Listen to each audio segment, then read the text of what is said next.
رضاکارانہ طور پر گرفتاری دینے والے میاں علی عمران کا کہنا تھا کہ گزشتہ 5 برسوں کے دوران اس نے اپنی بیوی اور گروہ کے دیگر ارکان کے ساتھ مل کر لاہور، سیالکوٹ اور گجرانوالہ میں درجنوں گھروں میں ڈاکے ڈالے۔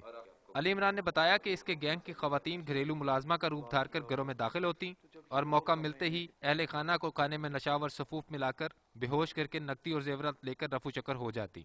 کا طریقہ کر یہ ہے کہ سر انہوں نے دیکھنا ہے کہ جس گیٹ باہر سے گندا ہوا ہوگا تو اس انہوں نے بیل دے دینی ہے، ان کو پہچان ہے اس کی کہ اس گھر میں نوکر کی شارٹیج ہے۔ جن کے گھر میں نوکر ہوتے ہیں وہ گیٹ روزانہ دھلاتے ہیں باہر والا۔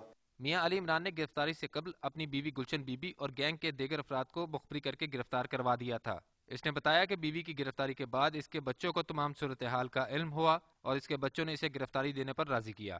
میں 4 ماہ سے سر سو نہیں سکا، 1 گھنٹے کے لیے بھی مجھے نیند نہیں آتی رات کو، میں رات دن روتا ہوں۔ اور میرے بچوں نے میرا تھوڑا حوصلہ بندھایا کہ پاپا جو آپ گناہ کر چکے ہیں اس گناہ کا کفارہ ادا کر دیں، اپنی گرفتاری دیں۔ پاپا اچھا کام کرنے جا رہے ہیں تو جب آئیں گے تو ہماری بھی لائف اب اچھی ہوئی ہے۔ I am proud of my papa, مجھے اپنے پاپا کا فخر ہے کہ انہوں نے چلو غلطی انسانوں سے ہوتی ہے، انہوں نے غلطی کی ہے، اس کے بعد ان کی غلطی کا انہوں نے خود سرنڈر کیا ہے۔ اس طرح میرے خیال سے تو دنیا میں کم ہی لوگوں نے اس طرح کیا ہوگا۔ علی عمران نے گرفتاری دینے سے قبل اپنے 4 بچوں کو پنجاب حکومت کے ادارے چائلڈ پروٹیکشن بیورو کے سپرد کیا اور بعد ازاں ڈان نیوز کے دفتر میں خود کو رضاکارانہ طور پر پولیس کے حوالے کر دیا۔ Shah Nawaz Khan, Dawn news, Lahore.